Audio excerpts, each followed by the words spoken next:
আপনারা কি খেয়াল করেছেন বিএনপির জামাই কোটার বুদ্ধিজীবী হিসেবে পরিচিত ফাহাম আব্দুস সালাম হঠাৎ একটা প্রশ্ন ছুড়ে দিয়েছেন। তিনি জানতে চেয়েছেন আগামী দিনে জামায়াতের অর্থমন্ত্রী কে হতে পারে। ওনার দাবি হচ্ছে ক্ষমতায় যাওয়ার জন্য জামায়াতের নাকি কোনো প্রস্তুতিই নেই, এমনকি অর্থমন্ত্রী কে হবে সেটাও তারা ঠিক করতে পারেনি। সোশ্যাল মিডিয়ায় এই নিয়ে তো এখন তোলপাড় চলছে, কিন্তু ভাই একটু বুক টান টান করে ভাবুন তো, এই প্রশ্নটা কি সেফ একটা সাধারণ প্রশ্ন, নাকি এর পেছনে গভীর কোনো চাল আছে? প্রস্তুতি কার কতটুকু? একদিক থেকে ফাহাম সাহেবের কথা হয়তো আংশিক ঠিক, কারণ ক্যাবিনেট গঠনের টেনশন থেকে মুক্তি পেতেই সম্ভবত বিএনপি ড রেজা কিবরিয়াকে ওই বিকাশ নুরুর দল থেকে ভাগিয়ে এনেছে। কিন্তু আমি ব্যক্তিগতভাবে এই পুরো বিষয়টাকে খুব পজিটিভলি দেখছি। কেন জানেন? কারণ এখন সময় এসেছে সেই পুরনো ৭১ বা রাজাকারের গদবাঁধা ক্যাসেট বন্ধ করে আগামীর কথা ভাবার। গুরুত্বপূর্ণ প্রশ্নটা হওয়া উচিত, আগামী দিনে রাষ্ট্র কারা চালাবে, তারা কি আদৌ যোগ্য? আমি আপনাদের কাছে প্রশ্ন রাখছি, আপনারা কি মনে করেন জামায়াতের মতো একটা সুশৃঙ্খল দলের কি আসলেই দক্ষ লোকের অভাব আছে? মাঠের রাজনীতি বনাম অর্থনীতি। মজার ব্যাপার হলো এই প্রশ্নটা তোলা উচিত ছিল জামায়াত নেতাদের, অথচ বিএনপির একজন বুদ্ধিজীবী এটা নিয়ে চিন্তিত। ফেসবুকে দেখছি সাধারণ কর্মীরা ড মাসুদ বা তাহের সাহেবের নাম লিখছে। আরে ভাই, অর্থনীতি কি এতই সোজা? এটা কি পাড়ার ক্লাব চালানো? এখানে দরকার ঝানু কোনো বিশেষজ্ঞ। পিনাকি ভট্টাচার্যের মতো বিশ্লেষকদের মতে এবার বৃহত্তর জাতীয়তাবাদী ফ্রন্টই ক্ষমতায় আসছে, সেটা প্রায় নিশ্চিত। তবে সব পরিকল্পনা কি আগেভাগে ফাঁস করলে খেলা জমবে? জমবে না।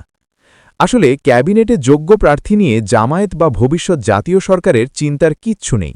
গণ অভ্যুত্থানের নেতৃত্ব দেওয়া তরুণ মুখ, অভিজ্ঞ আমলা আর দেশের সেরা একাডেমিশিয়ানদের যে স্টক তাদের হাতে আছে, সেটার ভার বহন করা হয়তো বিএনপির পক্ষেই সম্ভব হবে না।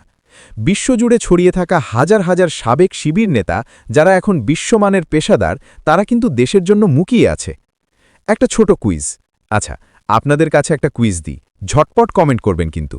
আপনাদের কি মনে হয় বিএনপি আর জামায়াত, এই দুই দলের নেতাকর্মীদের মধ্যে কারা বেশি শিক্ষিত? বিএনপির লোকজন বেশি পড়াশোনা জানে নাকি জামায়াতের? সত্যিটা লিখে ফেলুন তো দেখি।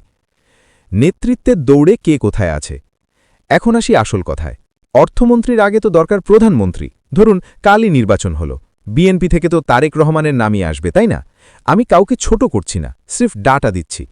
আমাদের বর্তমান ডাটা বলছে জামায়াতের আমির ড শফিকুর রহমান একজন এমবিবিএস ডাক্তার, এনসিপি প্রধান নাহিদ ইসলাম অনার্স পাস, আর বিএনপির হবু প্রধানমন্ত্রী তারেক রহমানের শিক্ষাগত যোগ্যতা হল ইন্টার পাস বা এইচএসসি। একবার ভেবে দেখুন তো, আজকের এই গ্লোবাল ওয়ার্ল্ডে যেখানে অর্থনীতি আর টেকনোলজি এত জটিল, সেখানে একজন ইন্টার পাস ব্যক্তি কি পারবে এই বিশাল রাষ্ট্রকে টেনে নিয়ে যেতে? তিনি যখন লন্ডনে ছিলেন, কই আমরা তো দেখিনি তিনি সেখানে নতুন করে পড়াশোনা করে নিজেকে তৈরি করেছেন। তাহলে বিএনপি আসলে আমাদের কি উপহার দিতে চায়? এই প্রশ্নটা আমি ফাহাম সাহেবের কাছেই ফেরত পাঠালাম। কে হতে পারেন সেই মাস্টারমাইন্ড অর্থমন্ত্রী? এবার আসি সেই অর্থমন্ত্রীর প্রশ্নে। জামায়াতের কি যোগ্য লোক নেই? একটু চোখ বুলিয়ে দেখুন তো, বাংলাদেশের সবচেয়ে বড় ব্যাংক ইসলামী ব্যাংক কারা চালিয়েছে? যখন এটা জামায়াতের নিয়ন্ত্রণে ছিল, সাধারণ মানুষ কিন্তু চোখ বন্ধ করে সেখানে আমানত রাখত, কারণ তাদের ম্যানেজমেন্ট ছিল দুর্দান্ত। লাখ কোটি টাকার ব্যাংক যারা সামলাতে পারে, তারা কি একটা দেশের অর্থনীতি সামলাতে পারবে না? আমি জামায়াতের ভেতরের কিছু মানুষের সাথে কথা বলে অবাক হলাম।